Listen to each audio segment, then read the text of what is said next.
In fact, I really should say Happy Epiphany, because that is the season of the church year that we're in now.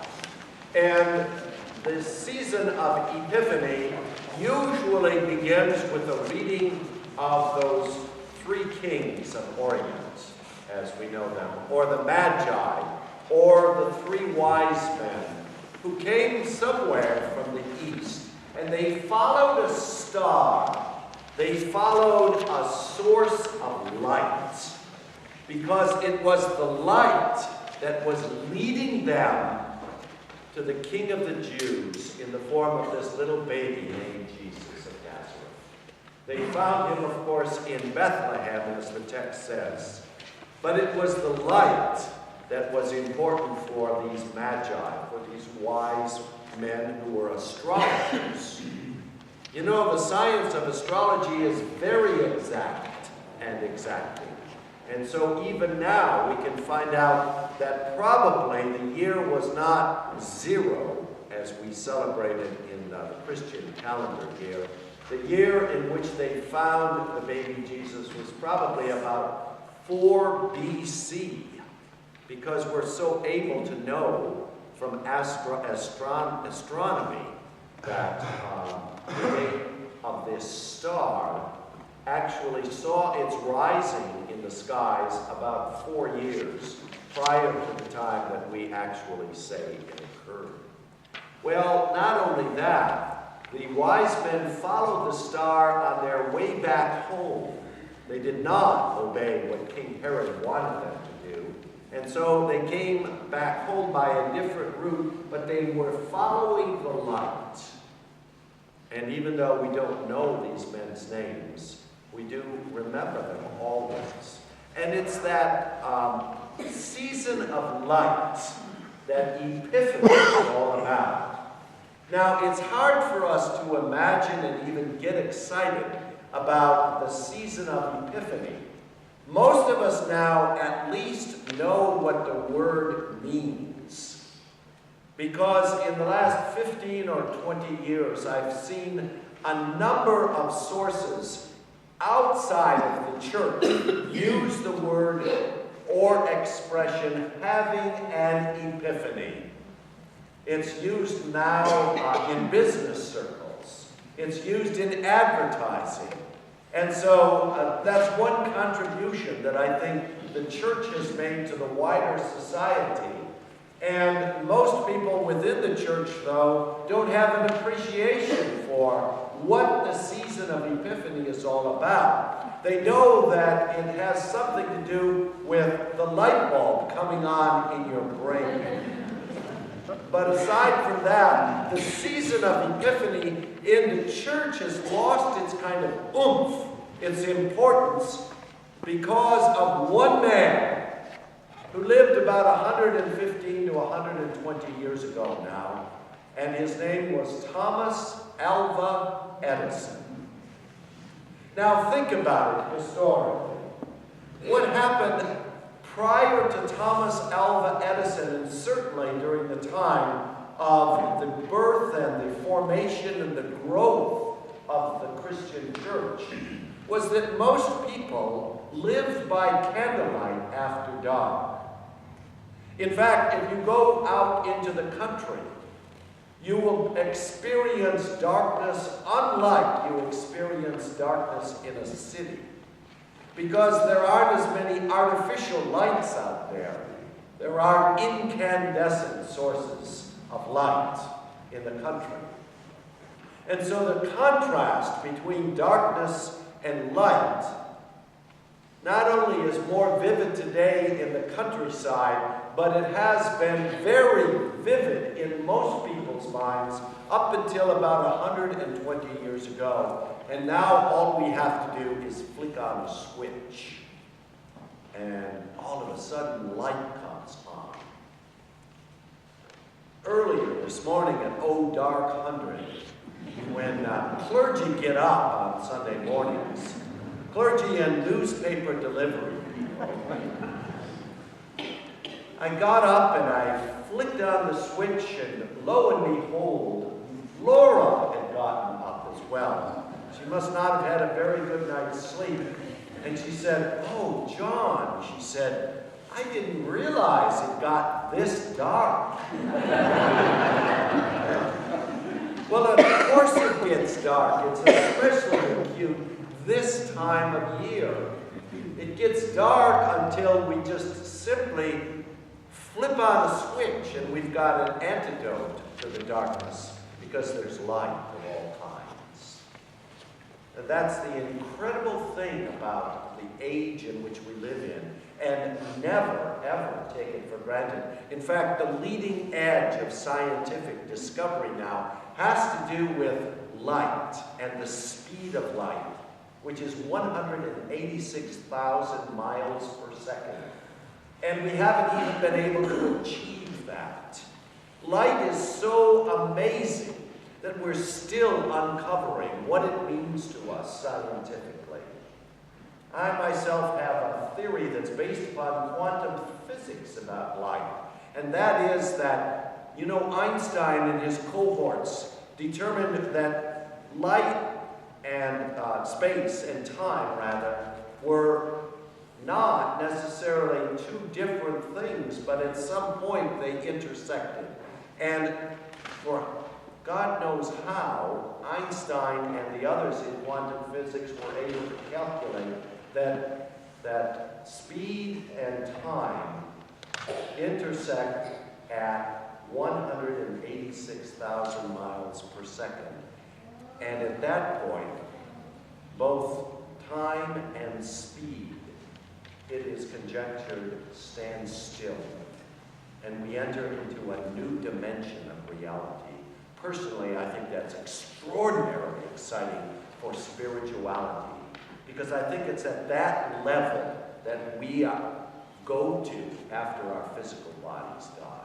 That somehow our spirits are created to act at the same amount of speed that God operates in.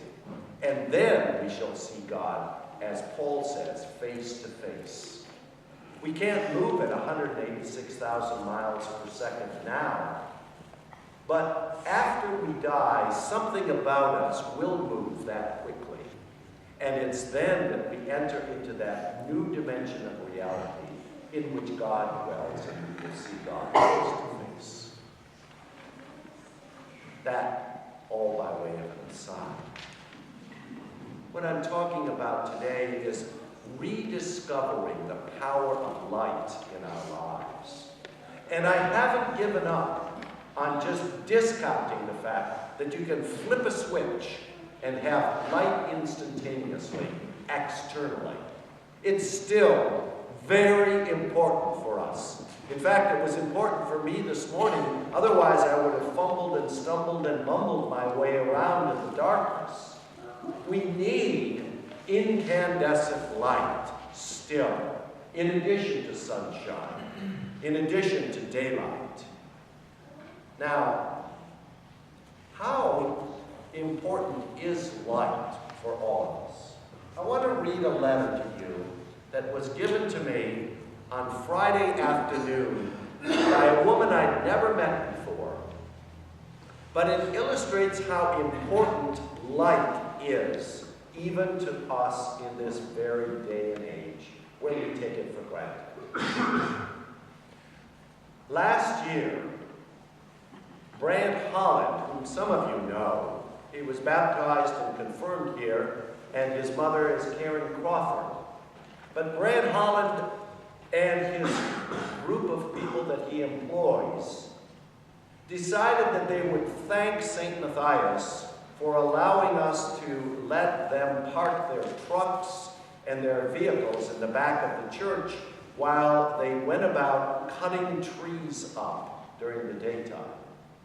And as an act of gratitude on their part, what they did was they purchased lights, Christmas lights, white incandescent lights, and they strung them up. So much so that I remember vividly, not this year, but last year, at the Christmas Eve service at 10 o'clock, they lit those lights as they came up the sidewalk, and many people who attended that service were in awe. of that Christmas Eve 2 years ago, because it just added to the mystical experience of coming to church on Christmas Eve. Well, not to be outdone, Brant Holland and his merry group of men got even more industrious this year, and they went into the business of decorating people's houses for Christmas with Christmas tree lights. And they did not neglect the church. In fact, they added to the quality of the lighting. There were more lights on this building from the outside and certainly at the sign near the road. And many of you, if not most of you, had the grand opportunity to pass the church at night and to see those lights lit up. And it wasn't just us who observed it. I belong to a fitness center called ACAC. And I must have gotten 40 compliments this year alone from people who are not members of St. Matthias about the way in which our lights at Christmas time added to the meaning of Christmas for them. And so this woman that pulled into the parking lot on Friday afternoon, at first I thought was someone who was just looking for a place to turn around so they could go the opposite direction on Huguenot Road. You know, we have a number of people that do that. I think we ought to charge them 50 cents a piece. But nonetheless, this woman kept on going in her SUV, kind of to the back of the church, and I decided that even though I was about to leave, I was going to follow her in my car. And she stopped and got out of the car, and I rolled down my window. I said, "Can I be of help to you?" And she said, "Yes." She said, "How do I get to the church office?" And I could tell she had an envelope. And I said, "Well, I'll take that envelope. I'm the pastor here." You know, in the Episcopal Church, you have to identify yourself as a pastor to others because they don't know what a rector is.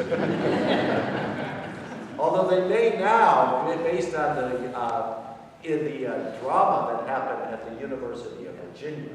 I don't want to be affiliated as the rector of the university. So I said to this lady, "I'm the pastor of the church," and she handed me the envelope. And I said, "Thank you very much." Because I didn't know what was in it, but I could tell by her body language that she gave it out of a sense of real thought.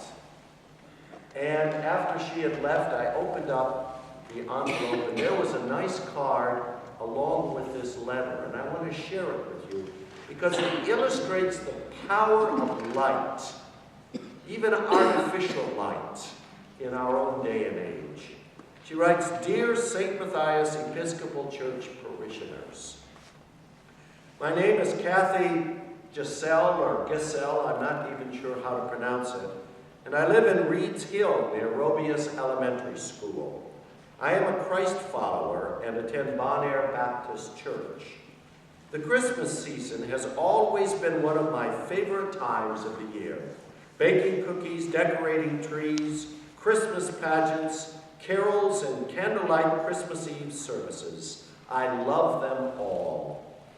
Often I was driving past your church in the evenings during the month of December as I went about running errands, visiting family and friends, or going to my church.